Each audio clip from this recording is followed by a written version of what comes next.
বাংলার মুখ্যমন্ত্রী মমতা বন্দ্যোপাধ্যায় বরাবরই মানুষের মধ্যে মিশে যান, সাধারণভাবেই কথা বলেন। সোমবার বিকালে এমনই দৃশ্য দেখা গেল চালছড় এক বেসরকারি রিসর্টের কাছে। মঙ্গলবার ডুয়ার্সের ক্রান্তি চেকেন্দা ভান্ডারী মাঠে নির্বাচনী জনসভা রয়েছে মুখ্যমন্ত্রীর।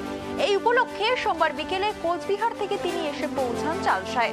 বেসরকারি রিসর্টে ঢোকার আগে স্থানীয় এক মোমো দোকানে ঢুকে পড়েন। নিজের হাতে মোমো বানাতে হাত লাগালেন, মোমো খাওয়ালেন উপস্থিত সবাইকে। একদম সহজভাবে সবার সাথে কথাও বললেন, সবাইকে বললেন কাল আবার জনসভায় দেখা হবে।